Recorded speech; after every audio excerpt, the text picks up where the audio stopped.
Hi, it's the Urban Lady Prepper, and today I have a very special episode with Blake from the All Hazards Prepper. Blake is the founder and CEO of the All Hazards Emergency Management Group, as well as the host of the All Hazards Prepper Show, a podcast and social media platform focused on emergency preparedness.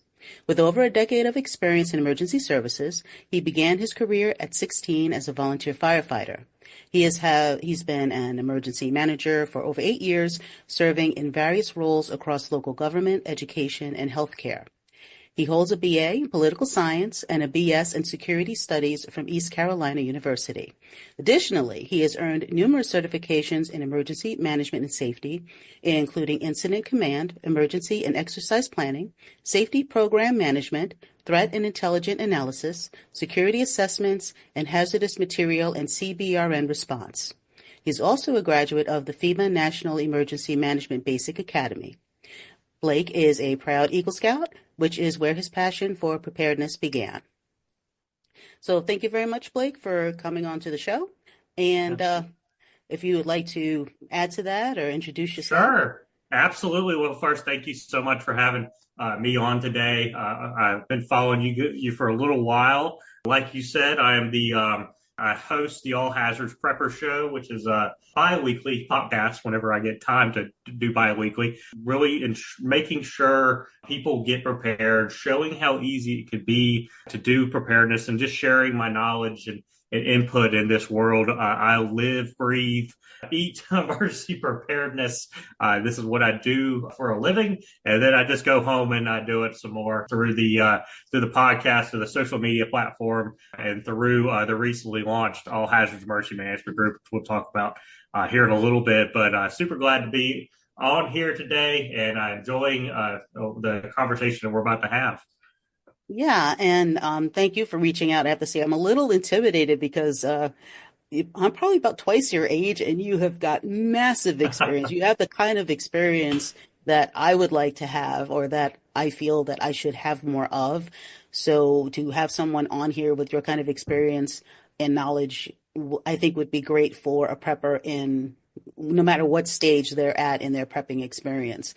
I do tend to reach out towards those who are curious about it, or those who are in the beginning stages. So I think you have very good perspective from all stages of preparedness, from beginning to where you're at now. So you have just launched All Hazards Emergency Management Group LLC, which is great. It's always exciting to get incorporated. What is the aim of the company, and is there a service or preparedness gap that you're looking to fill? Sure, great question to really kick us off here. And I started the All Hazards Emergency Management Group really out of aim of knowing that there's really a lack of emergency management consultants that work with what I would call soft targets, or smaller or entities, which I'll talk about in a minute. But really, it's those small businesses, small event venues, churches, individuals and families, smaller type places that do not have the ways and means to really protect themselves by either hiring a larger, emergency management safety firm, or doing it in house. By having an emergency manager or a safety type person there. So really, I started the All Hazards Emergency Management Group to really aim at those types of people and individuals and organizations to help them prepare for disasters and emergencies, whether that's a water leak that occurs in the store or somewhere in their business that impacts them for a day, or a long-term type of outage that's like a hurricane that impacts them for multiple weeks. A lot of small businesses, event venues, churches, organizations like this don't really have emergency plans in place, or have emergency training for themselves or their individuals to really know what to do and how to respond to these emergencies. So that's really the aim at the All Hazards Emergency Management Group, looking at these soft targets that don't, have a security guard at the front door or have an emergency manager employed through them. Someone like myself, they can bring in, but I can come in and really walk them through, getting them an emergency plan, walking through, developing a drill, some training for their staff. If they're just a staff of one, or if they're a staff of 50, we could go in and really help them out, really bridging that gap with this group. So I'm excited to get started with it. Also having a focus on helping individuals and families. There's a lot of preppers out there that do this as well, but really sitting down with individuals or families, walking them through, how to get better prepared for disasters that are in their community. The All Hazards Emergency Management Group on the website, we have a household emergency operations plan template. It's a plan that I started working on it really in June of last year, and finally got it kind of done in November, and then spent the last 3-4 months just launching the group and getting the website done. But this plan's very detailed. There's a lot of preppers that do this, or governmental organizations that put out templated family emergency plans, right? But like ready.gov. Yeah, like ready.gov, exactly. And the more I looked at it, I'm a very detailed person. The more I looked at those, I said, there's so many things out there that I like, but they're not all in one plan. So I really spent several months developing this plan, putting it together, looking at different things. This is what I do for a living. I develop emergency plans for a large scale organization. So really making sure all that information was in there, good for families to think about. Like I say, as an emergency manager, I don't think I've ever walked into a disaster or walked into an emergency and somebody plops down the binder with the emergency plan in it and says, okay, this is what we need to do. Really, that emergency plan is to go ahead and get you thinking and to get you practicing of what you're doing before that disaster occurs. So really, by the time that emergency or disaster occurs, you really don't need that plan. That plan just helps you think everything else out through. Now, sure, you might need some information in there, but that's another part of what we're doing here at the All Hazards Emergency Management Group. So super excited to launch the group and talk with others about it as well. Yeah, let me ask you this, because while you were talking, I thought about this, because just from the level that I'm at and just the audience that I'm reaching out to, like I said, are just folks who are curious or getting more interested in it or just getting started out. When you even mention the idea of being prepared for a disaster, you kind of get the deer in headlight looks a lot of time. Like, what do you mean preparedness? There's so many people that aren't the bare minimum prepared. Are you finding that when you reach out to these different places like the churches or community centers, that you can tell from talking to them or just looking at them that it's something that never crossed their mind? Sure. In my 8 years as an emergency manager, I was a county emergency manager, often going out and talking with organizations and businesses. And even, in my current role and other roles, a lot of people just don't or do not have a plan, don't have resources. They may say, yeah, I have a fire extinguisher, or hey, yeah, I got a food supply for maybe 2 days, or I have a generator, but I haven't used it in about 3 years since the last hurricane happened. So yes, there's a lot of people that say they are prepared for something until disaster strikes. Then we're in a 3 to a week type of disaster. A lot of people can survive a day or two without different things, but really it's looking at that 3-day plus that really begins to push those limits. So and talk about businesses and stuff like that. These are what I call soft targets, and we talked about this earlier. These are the people don't have the resources to go hire an emergency manager for in-house because they're not big enough, or have a security guard at the front door that can screen people, or just have training in-house. There's a lot of small businesses, they do not have these things in it. And ultimately, when disasters happen, we could take Hurricane Helene in Western North Carolina. For instance, there's small businesses that are still not open to this day because of it, and they didn't have a continuity plan in place. A lot of people, they depend on one person for certain things and don't cross-train, on different things. So, and that impacts the business. So, there's a lot of different facets within that. It amazes me how many people are not prepared. Right. And I just would like to take a moment too, because speaking of like launching companies, there's so many people starting businesses now more than ever. You have to be prepared. You have to have some sort of plan for your company, if you, especially if a brick and mortar situation where you're going to have people in it and have them physical employees and physical inventory, and to have some sort of plan like that.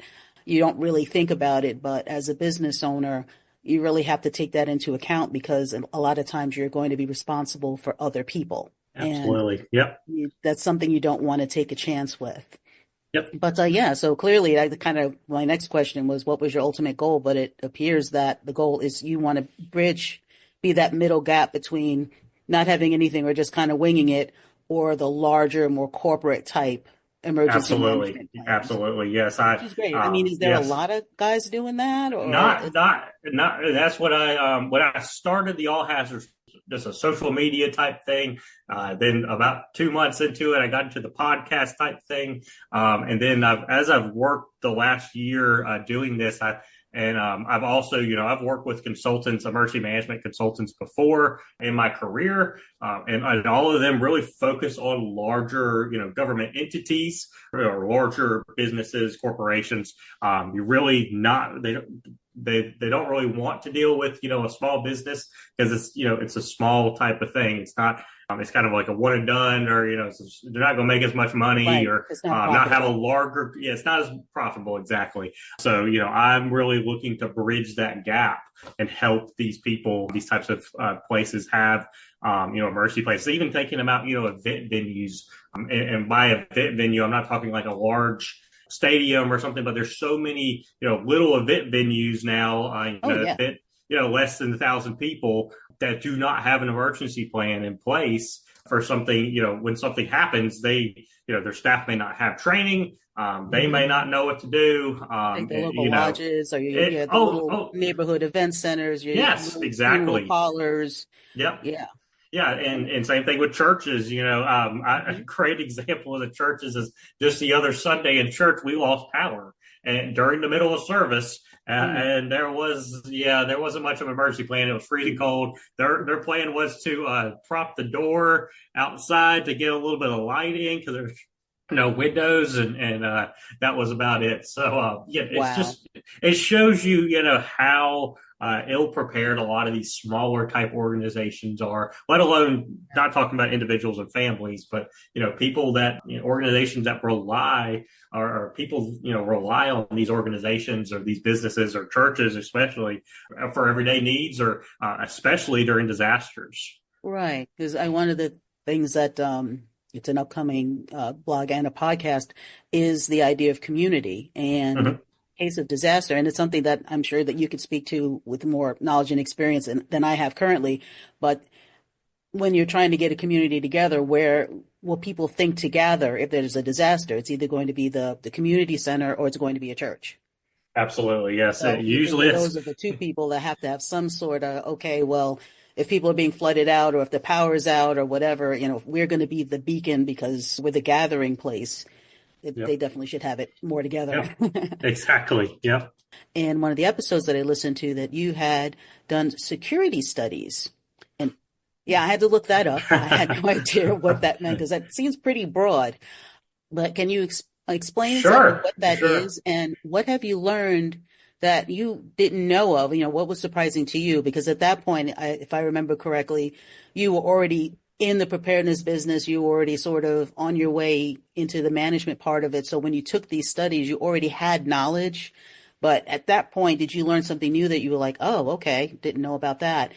And what Sure. would you share from what you learned that would be useful for lay people, or the people that you're trying to reach out with your company?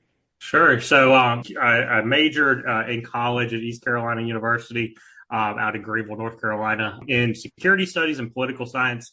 Kind of go hand in hand, but security studies really is more of an international studies degree. Oh, It okay. really looks at international issues, conflict, really focusing in on domestic and foreign terrorism, different state actors. But when I talk about states, I'm talking about nation states, Okay. and Okay. and really how they interact. There's a lot of courses that were honed in on warfare and securitization of nations, but also major allowed for some emergency management as well. I was one of the rare ones. I think I was the only one during my time in that major. Most of my classmates, they went to go work for the DoD or the CIA or the State Department or something like that, or they were already commissioned into the military. But I was doing the emergency management track. So I took some different classes within there. I took some classes on meteorology, which definitely plays a big part in emergency management, earth science. I took some urban planning classes, which were great to learn about how we plan cities and plan communities, and looking at the fact of disasters that can impact them. So that was yes. So it was rural or more suburban. Yes, exactly. So it's definitely a broad study degree. It's rare. There's not many security study programs out there. So I'll give East Carolina that, is that they definitely have a good major there. But really, it taught me to really look at the broader view of the world and how that can impact you, not as only as a person, but as a prepper, and knowing that one day one of these things that are going on could end up at your front door. I hope it doesn't, but it could end up at your front door. And it shows just how interconnected, all nations are due to globalization, and really how we depend on other nations for not only, imports, exports, things of that nature, economic type of things, but also for security. We depend on a lot of different nations, and they depend on us as the United States for, security. And by security, I'm talking about defense, for their nation. So it really just shows how as a prepper and just as a person, I've always had this point of view. You need to stay up to date on, current events. You need to know what's happening. Right. It's as much as it's easy to live underneath that rock and not look at the news and know what's going on. It can make it even more difficult whenever something does happen, and then you're caught off guard. Same thing with I think as Americans, we've been kind of insulated when we look at areas that are, constantly have skirmishes or are constantly at war with somebody else. And, these are things that we haven't had to deal with. So we're spoiled in that way. Sure. And it's very easy for us to kind of go, oh, that's terrible. Glad that doesn't happen here. And that can get dangerous because with everything changing, nothing stays static. At some point, it will, like you said, it will reach us at some point. And, it's better to be at least somewhat aware than be caught completely off guard or have the expectation. Because even from a basic level, when I talk to people, it's the attitude of, oh, well, that's not going to happen here. And that could be absolutely. Whether it's a natural disaster or, rioting or just anything that would be out of the ordinary, not typical. Like, oh, that wouldn't happen here. It's like, you don't know that, or, that's just a wish, really. You wish or you hope that it doesn't happen here. Yeah, I think that we need, as a country, to be more cognizant of what's going on and not just, scroll past it or tune it out, because at some point it will affect us more than maybe it has in the past. Absolutely. It's how I kind of look at it. It's kind of like the weather. Next week is a good example. I monitor the weather for our organization, and I know that next week there's a possibility. There's maybe a couple % chance right now, but in the South you got to monitor it that we could get some snow, and snow freaks people out. And but if it was a catch me off guard, then it would mess up all my preparations and all of that. It's the same thing with current events and issues going on. It could easily catch you off guard, and next thing you know, you're scrambling to make a plan or discuss it with your family or getting resources for it. It's really important to look at things that are going on in the world, because it will at some point down the line affect you, and you will have to be prepared for it. Right. And I'm very big on just in general, between the podcast and the blog, about drought situations, water issues, shortages, and a lot of folks are not aware just how much we get from other countries that we rely on. And if they're having drought, if they're fighting, if they're warring with somebody, we there might be stuff that we won't be able to get that we never knew that we got from them. We're not as aware as we could be about where we get our stuff. So Exactly. I Yep. think that that's a very valuable lesson to learn that Sure. everybody could use. And it's very easy with what we do. We're Yep. doing podcasts. I do the blog stuff. You do a lot more interviews than I do. Clearly you're a lot better at it than I am. I'll get there.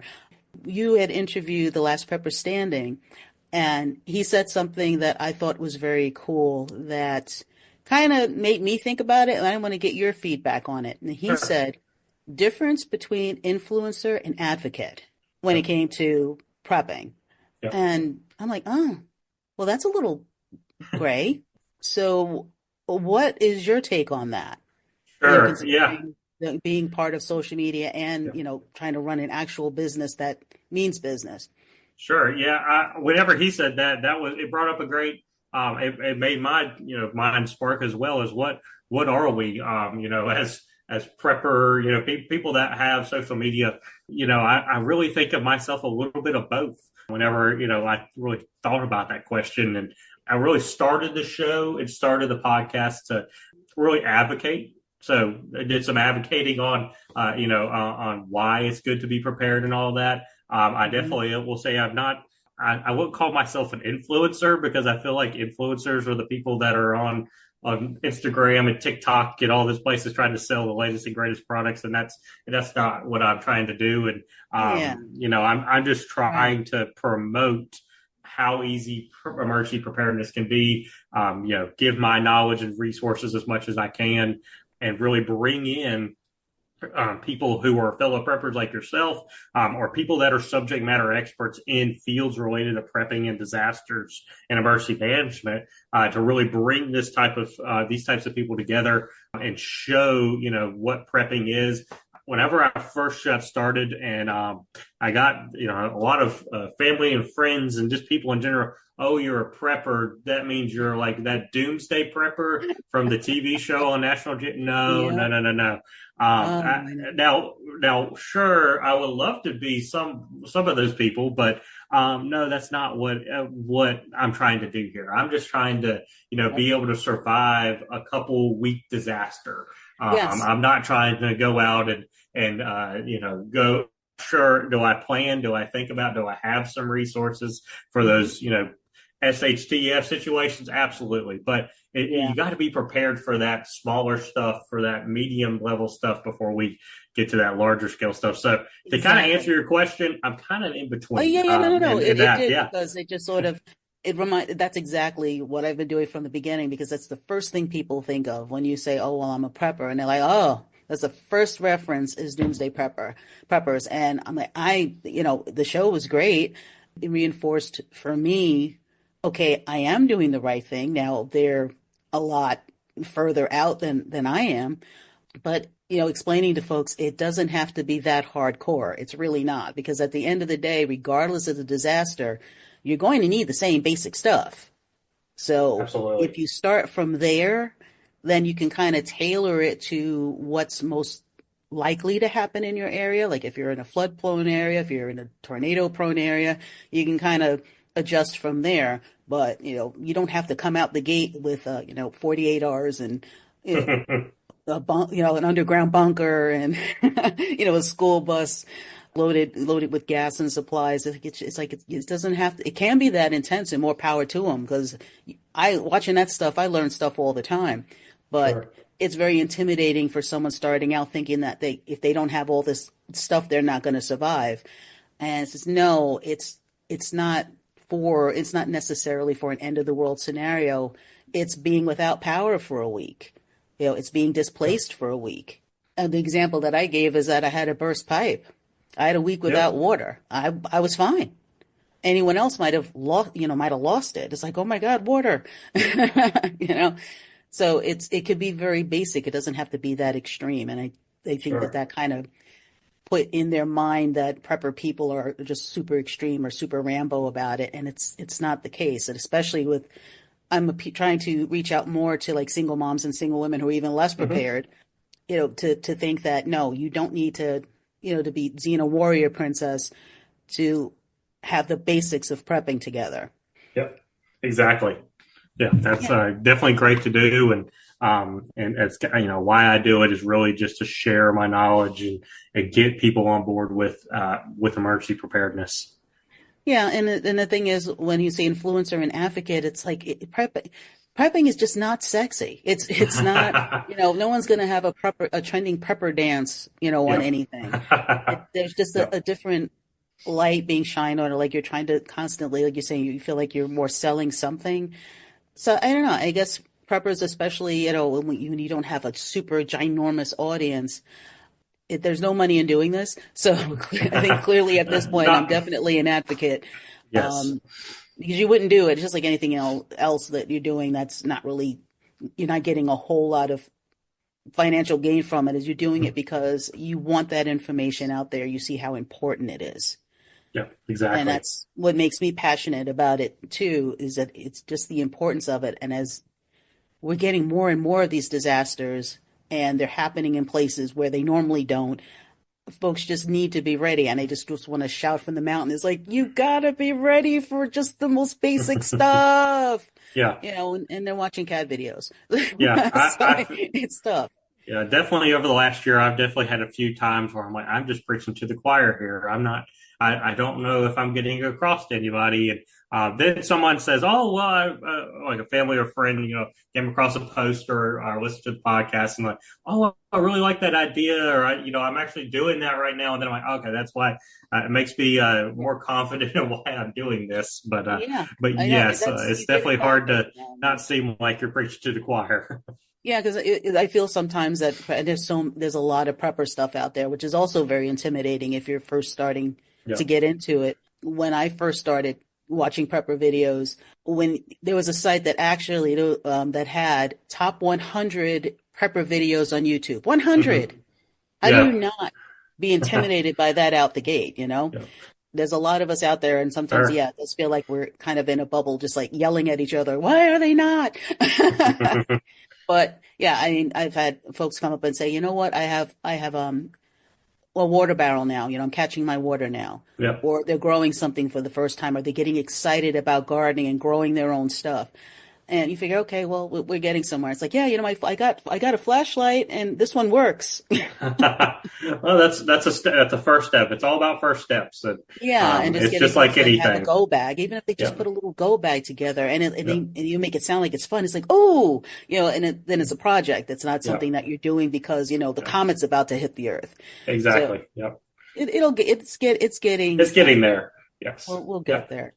Another thing that I saw that we had in common was situational awareness, Sure. Yep. um, and definitely from as a woman, I think that, well, two things. One, everyone has that gut instinct when something's not right and maybe they should just leave, or maybe this is not the Yeah. space they need to be in. And women, I think it's kind of beat down out of them. It's like, oh, you're being hysterical. Oh, there's nothing going on. You're just being ridiculous. And I think over the years and over maybe a generation or two, we've kind of beat that down so that maybe we just don't react like maybe we should. Do you have any advice other than the basic, know where you're at, be aware of your surroundings, keep your eye out on people, Sure. just the usual situational awareness stuff that Sure. we get told? Is there anything maybe less common that you would share? And what advice would you give your wife regarding situation awareness that, Yeah. maybe you don't think you need to tell a Yeah. guy? Me and my wife talk about this a lot because she's not the. I will go ahead and say she's getting better. She's gotten better at it the last 7 years we've been together. But really, it's reporting and doing something once you feel you have that urge or you feel that there is something going on. There's so many people that especially women, they'll go into the store, they'll go to the gas station or some other public place, and something doesn't feel right, something or somebody doesn't, they don't fit what's supposed to be there, or they come up to them and something was said, or something that was off, a little bit off. That hair reaches on the back of their head that, oh, okay, yeah, that's definitely not right, or that something's not right here. But then they just keep going and they don't do anything about it. Well, you really got to do something about it. You really got to remove yourself from the situation, like you said before, and then reporting it. And there's so many people that just that just remove themselves, but then they don't report it. And then you're just opening it up more because next thing you know, that person or that group of people could be doing it to more people in the store, the more people at the gas station. I will go. I'm not a police officer. I have friends that are police officers. I, of course, as a emergency manager, work with them quite often. I know for just about a fact that they rather go and deal with something, with a report of something, than go and deal with an actual crime that had happened and investigate it. If you see something suspicious, they rather go out and talk with that person and deal with it right then than actually have to deal with a crime that has occurred. So really it's just reporting it and knowing what to do, and knowing it's okay to call 911. A lot of people think 911 just for an emergency, like, there has to be, I need an ambulance or I need a fire truck or something like that. And no, the 911 is there to report, things like this. Now, there are a lot of, especially if you are in a college or university or maybe a hospital or something like that, there's a lot of places that do have like a non-emergency number that you can call. But of course, everyone remembers 911. So just call them and get as much information to that dispatcher as possible. I've worked with dispatchers as well. I've sat in dispatch centers before. It's amazing how vague people can be. But if you can give them as much detail as possible, that's the better situation. But really, it's just that's the same thing I talk with my wife. It's just really reporting that information and saying, okay, well, that wasn't right. Because you could come home and pull up the news and see that there was a shooting at the Walmart, and you saw that person and saw that something was suspicious, or somebody got attacked, or someone got attacked. Also, that weird guy in the parking lot, and I just didn't say anything about it. Exactly, because parking lots are definitely a dangerous spot for women. And absolutely. the other point is that I think that we are, and men too, but I think that women in particular, we're distracted by so many different things, whether it's, a kid is tugging on you, or you got 8 things going on at once, or we're looking at our phone, or we're jogging, or we tend to be a little less aware. So I can't emphasize enough that we really just need to be more aware of what's around us and to trust our gut. If something doesn't feel right, just trust yourself. Don't let someone talk you out of how you're feeling.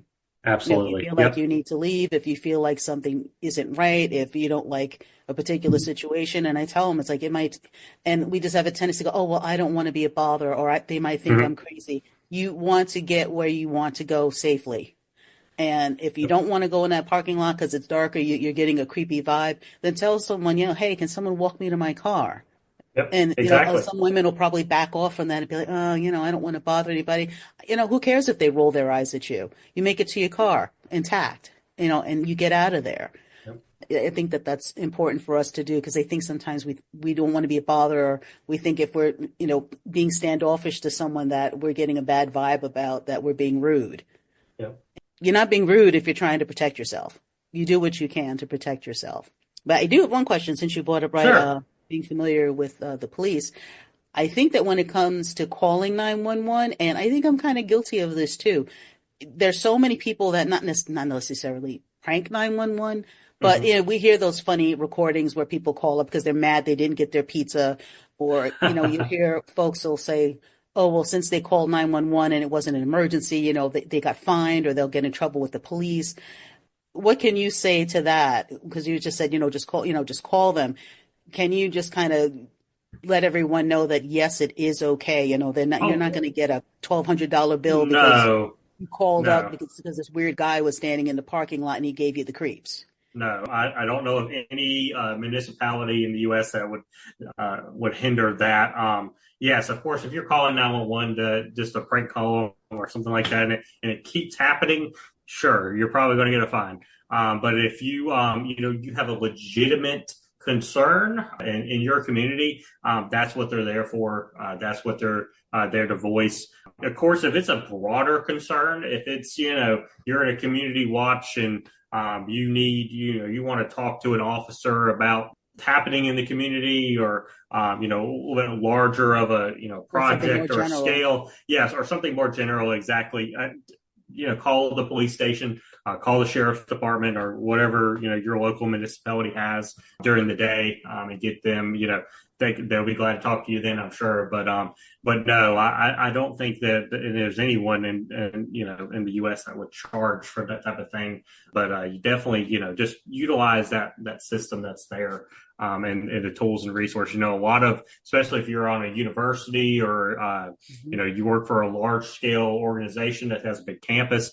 A lot of them have different types of safety resources out there as well. A lot of them have apps that are safety type things that you can report things, and they can actually track you and make sure you get to your car. Okay, utilize those resources too. That your workplace or your school, or your church, or wherever you're part of.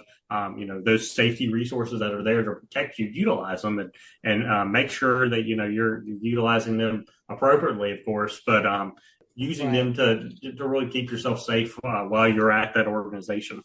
Yeah, so definitely, ladies, take that into account. If you are part of a large organization, or someplace on a large property, and they have that available, go ahead and yeah, nobody wants another app, but you have to think in terms of safety. Just download the app, make sure you have that emergency number, whatever number they provide you for security, on speed dial or someplace where you can get to it easily. And call 911 if you feel you have to. Don't feel like you're abusing the system because your arm's not hanging off. It doesn't have to be that intense. If you feel that there's danger involved, go ahead and call. Absolutely. Yep. And okay, I want to kind of go, speaking of arms hanging off. You had Mark from Off Grid Medic on one episode, which was great. Definitely wow, this guy is way above my fighting weight as far as his experience and the things he was way over mine too. He was a great guy, and great information. If you have a medical or a medic or a first aid type question for prepping or really anything, he would probably be the dude to go to. But yeah, I mean, I was super impressed. It's wow, this guy is something, and that is that's like boss level medical, prepper medical knowledge. And obviously you have medical experience because you've done the emergency services. For a lay person, your average mom, your average person, how much medical education should one go for? Because okay, yes, you need to have a first aid kit or a go kit. Take a first aid class. Yes, children can learn some first aid, but would you recommend something else other than that you feel that would augment that, other than something that basic? Sure. Definitely knowing so if you have a first aid kit, know what's in there, and know how to use it. And that goes with any resource. If you have a tourniquet, if you're carrying a tourniquet with you, or it's part of your go bag or what, know how to use it. Don't just have it in there. And really, that's what I hone in on with prepping. If you're having some of these first aid medical type things, it's great to have it, but you also need to know how to use it. That's the thing with first aid, is that while there are resources, and there's tons of resources out there, and there's the latest and greatest, you can spend just about whatever you want on it. It really does no good if you don't know how to use it. And if you're not practice how to use it. So yeah, I definitely think, especially about single moms, families, parents out there, having, that basic first aid CPR class. There's, in communities, most, if not all communities, it's offered somewhere in your community. If you're a fire department or local emergency management or your local emergency medical service, even hospitals, healthcare providers are offering these types of classes. They vary of what they are, and certification level. Of course, if you work in a certain job, you kind of have to have these things now. Really, just that basic first aid, that basic CPR, stop the bleed training is great. There's a lot of. I was actually looking. I used to work in education K-12, and I was amazed to learn that in the state, I think you pretty much have to have CPR first aid type training to graduate college, or graduate to get your high school diploma, which I was pretty impressed with. But that's knowledge you can actually use. Yes, it's good good everyday knowledge to have. But Hmm. and even if you can't go out and take these classes and all that, there's so much online now. Hmm. And there's so many things you can look up. American Red Cross, the American Heart Association has so much information on their website that you can really learn from as well. Mark, the off-grid medic, I know he's put out some great things. He has a great video on some Check that great out. videos on YouTube, and on more prepping type first aid, but especially for single moms and families and out there, mom and anyone with kids. I don't have kids, but I have nephews, and I know how active they are and how likely they are to hurt themselves or do something like that. And being able to do that, you are your own first responder, to emergencies. You are the one that's there first. So if you can, stop the bleed or put a Band-Aid on correctly or something like Yeah. that, it definitely proves to be better off and more beneficial in the long run. Yes, and I keep emphasizing it's great to have a first aid kit, but you Yeah, have to check on that thing. If you got it sure. 5 years ago, everything's expired, and I'm Hmm. sure you've used up every Band-Aid in there. So Exactly. you Yep. got to keep tabs on it. So if you are going someplace and you want to make sure you bring with you, like you said, it's very easy for kids to get hurt. So if you're going on that, camping trip or on that date, that excursion that puts you in a park and they're going to be running around or being otherwise active, it's good to have it with you, but to know what you're doing. Um, Yep. I would love to see some of his videos. So yeah, folks, check out Off Grid Medic. Don't be intimidated. It's a lot. He knows a lot, but there's going to be some general information on there that will come in very handy, and it might inspire you to go beyond that first aid CPR class and Absolutely. maybe do more, out in the wild emergency care. One of the things that I came across, because I love researching the different topics that I write about, I don't just throw stuff up there. And one of the things that I was very surprised to read and was very actually kind of upsetting, I read that there were some counties that were too poor to have an emergency plan. I really can't fathom that you have a whole, it's one thing to have like a town, but to have a whole county that doesn't really have a plan together. That's kind of horrifying, especially with natural disasters kind of doing whatever they want to do at this point. So if you're in an area where you're not sure if your county has one or your town has one, what do you think would be a good way for residents of that area to be more prepared as a whole? Absolutely. So I actually did some research on this. Yes, there are probably communities that don't really have elaborate emergency operations plans. So in emergency management spectrum world business, whatever you want to call it, emergency operations plan is kind of our overarching strategic type plan that really sets the groundwork of emergency preparedness, emergency planning, training, and exercises within the community. So pretty much every community kind of has to have one. If it's a county, most counties kind of take the responsibility of that of emergency management. Now, some cities do, depending on as well, depending on the size of your city. A lot of larger scale cities, metropolitan areas have emergency management shops now. Now, where they're located within the government's kind of a different thing. Sometimes it's underneath the fire department. Sometimes it's under wherever, however the government's structured, but really they're required. Every community should have some sort of emergency operation because it's really required for federal funding, not pre-disaster, but post-disaster to get to get FEMA funding or get federal aid following disasters. Now, the question is how often they revise the plan or train and exercise on the plan or have a more elaborate plan because not only most counties and organizations have an emergency operations plan, they have other plans that kind of fall underneath it. They have what we would call like a hazard specific annexes that really hone in on different disasters or a functional annex that kind of a little bit more overarching, but kind of talks about, different types of things that could happen in the community. And that's really the question. That's probably what you're reading is that A lot of poorer communities don't have elaborate emergency management shops of what we would call it.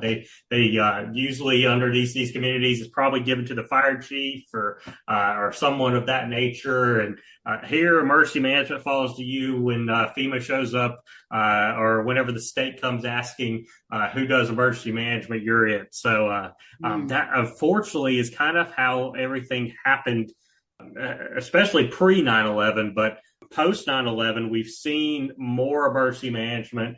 We've seen, even in the last, I'll say, even in the last 5 years, I've seen a significant growth in emergency management within the state of our state of North Carolina. You're seeing more cities get on board with emergency management. Even smaller towns are hiring emergency managers and to really help build a more resilient community. So yes, smaller communities that are definitely poor or in poverty areas. Yes, you're probably seeing, a less, prepared type of thing because it usually just falls underneath the fire chief or falls under somebody in the county government or something like that. But a lot of, do you find, for example, so say that you're in a community where they really don't have that. Have you seen any instances where the residents will get together and say, hey, we want to put something together?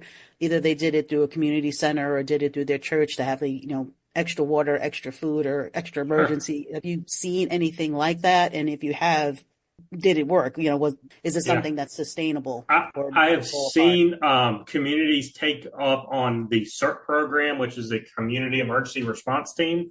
And they, I've seen people, try to head up that in the community and want to start it and go to the county or go to the city. And really then it's the county or city to figure out where that's going to be housed. Even though they're volunteer, they, have to have some sort of reporting structure. But usually that's kind of where those community emergency response teams come from.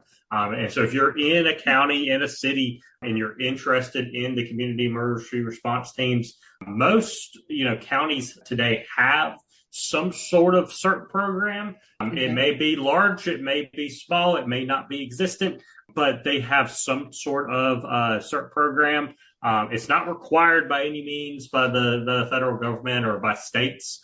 I have yet to see a state that's required every community to have one, but essentially it's kind of like volunteer firefighting, but just take out the firefighting and put in more, disaster response and stuff like that. So definitely a little bit less than probably volunteer firefighting, but definitely a great augment to have during a disaster. When I was a county emergency manager, I had a CERT team type of structure, and it was when you're a one-man emergency management shop for an entire county, it is definitely beneficial to have volunteers, especially when you have a large flood or a disaster or something. And if you could get a bunch of volunteers together that have a little bit of training, that a lot of some of this work doesn't require a whole lot of training.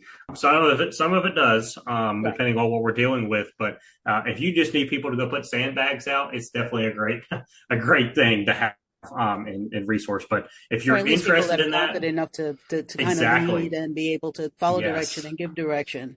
Exactly. But if you're able to, if someone is interested, definitely reach out to your county or city emergency management group or organization. If you don't know where that is, contact your local fire department and they can probably put you in contact with them as well.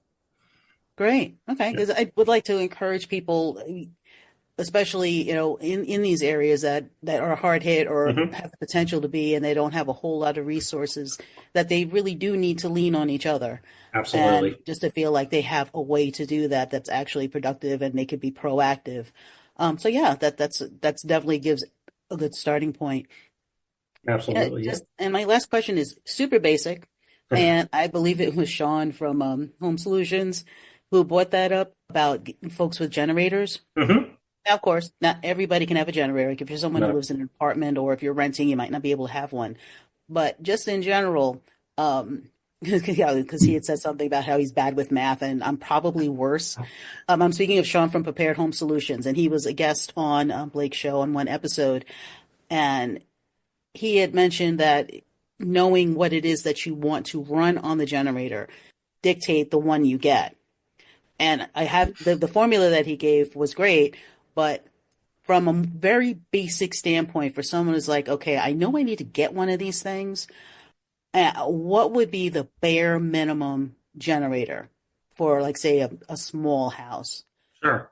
Sure. And I'll go ahead and say I'm not a subject matter expert on this as well. It is generator. I'm not an electrician. You have to be an electrician to be a full subject matter expert on Yes. this. But really, in my research and my at dealing with generators in the past, I currently live in an apartment, which I'll talk about here in a minute about what I kind of planned with power generation. But really, if you're just looking to run your fridge and charge some devices and run a fan or run a space heater depending on what weather we're in, of course do those appropriately and follow the safety hazards there. But if you're just looking to do that, I think something 2000 watts will be fine. Run a drop cord from it, definitely put it outside, and run a drop cord inside. That's what we did growing up. Is we had a generator, we put it outside the garage.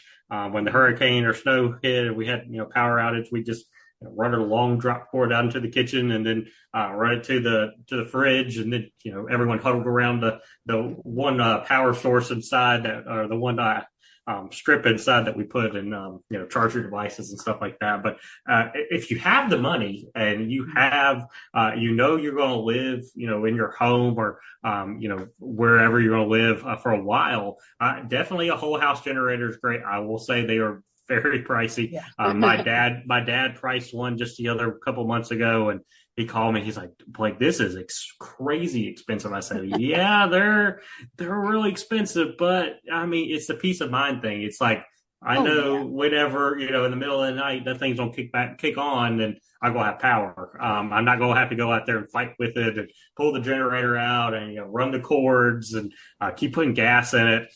Especially if you have have natural gas. The whole house generator is great because then as long as you got natural gas, you're good to go. That type of thing. Now, I have a question before I sure, forget yeah, it. yeah, you're good. Because I know that they have these the generators now. I'm one of those power bank people, Hmm. so I have like a couple larger ones that run what I need. That's what But I I've have. Yep.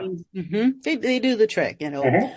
But I've seen those larger ones that are, you charge them with regular electric, but they don't require gas. They can sometimes run on solar, but basically they just run off of a battery, Yep. internal battery. Do you have an opinion or experience with comparing the two, your regular gas, your regular generator versus these newer battery powered ones? Yeah, I've done some research on the larger power packs or power inverters, whatever they want to brand them Mhm. as, and Yeah. really, yeah, they're great. They'll charge your phone, they'll charge your laptop. They may run some smaller type appliances for just a little bit, but it's not going to be very long term. And then you still have to have a way to charge it. It solar is great if you can do that, but during a lot of disasters, it may take a couple days to charge if it's cloudy Mhm. outside or something like that. So it's really dependent on power. Power is one of those things that really depend. You got to look at what you need and what you have. To Mhm. really make a decision on what you need to purchase. We do It's live in an better than apartment, nothing, and but exactly, and that's the thing is with like I tell everyone, they're like, do I need to go purchase a generator? Well, what do you have? What are you trying to do? Or what comfort level do you want? Do you care if you just want your phone charged and a light on, or do you want to have a heat and AC and be able to watch TV and act like right, you nothing just else wanted is to going carry on on outside? your Yeah, same and level of living. exactly. What level of comfort do you want? That's the thing with power. And really got a plan for that. Like you said, I currently live in an apartment. What I have is just a large kind of power pack type thing that can really power my phone. Small things like that. I think the Westinghouse works pretty good. There's a lot of people out there that have the more name brand ones that are a little bit more expensive. But I actually ran mine, I used the crock pot for about 30 minutes and it ran it for about 30 minutes. So I was kind of impressed with that. Not that I can cook much out of a crock pot for 30 minutes, but anyway, but that's there. And then I have some smaller power packs for my phone, keep more, things like that, and more battery powered lanterns. I actually have these cool little light bulbs that can plug into a socket. And if it detects that there's no power to it, it will use the battery on that light bulb. But really, there's so many things out there now that there's so many more options. There's so many options, and but if you have a house and you want a generator, do your research, look at it. If you're looking, if you're getting complex with what you're trying to run, there are actually calculators online that I looked at today, and you can actually type in all what you're trying to plug into it, and it will tell you what to do. There's a lot of generators out there now that are multi-source fuel, so they'll take gas or propane. Yeah, and they it's always good to have that backup option. That's actually what my dad did. Is whenever he called me, he said, "Well, I can't afford it. We're not doing this whole house generator thing, but I got to have something because your mom's tired of the power going out and not having hot water or anything, and because they live in the country." And I said, well, "Whatever you do, buy a multi-source generator, so that way you can, if you run out of gas, at least you have some propane on hand usually, and you can run it off of that." Yeah, I think that's a great idea, because with gas being, whether it's going to be shortages or it's cost prohibitive or whatever, propane seems to be more easily accessed by everyone overall. Yep. And it just gives you more options when things happen. But definitely, having power packs and things like that, even if you have a generator, there's so many power outages that happen today that are just 30 minutes to an hour, and charge your phone or charge, or really just having a flashlight or something like that. I have enough lanterns I could put I could put 2 or 3 in every room and be able to see for a couple hours. Me too. That those little lean ones, the little power banks that you can carry. I got a couple of them, and they have like a light built into it. So it's like, and I have the power banks that I could just plug a phone into. The more the merrier. If you get them, if you see it on sale, just grab it, because this way you're not draining one thing. You're just kind of spreading the power usage out. Hopefully stretching it as long as you can. Yep. Is there anything that you'd like to add? No, I think just the key thing from this is just knowing how simple preparedness is. And if someone has questions or wants to reach out to me, definitely reach out. I'm sure you'll tag my social media.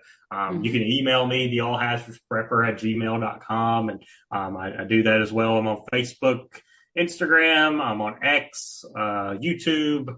And of course, the show is bi-weekly, as long as nothing happens. And bi-weekly on Spotify, and then it goes out to Apple Music and Amazon Music, and I found it everywhere else. So definitely check out the show. I have some great guests on in the past, and I definitely have some great ones lined up in the future as well. So super excited to see the show air today.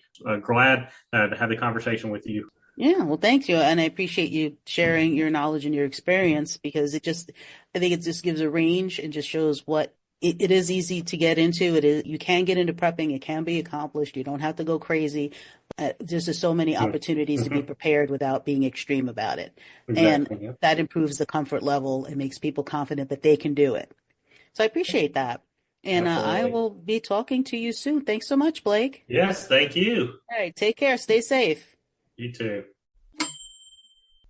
I hope that I've given you some things to think about as you go through the upcoming week. I upload a new podcast every Sunday. Visit my website, urbanladyprepper.com, where I post a new article every Wednesday and Friday. While there, sign up for my weekly newsletter, which contains information that usually isn't on the podcast or website. Subscribe to my YouTube channel and show your support with a donation or buy some Urban Lady Prepper gear. It helps me continue to grow and provide even more content. Join me on the socials. I look forward to hearing from you. Stay safe, stay sharp, and be ready.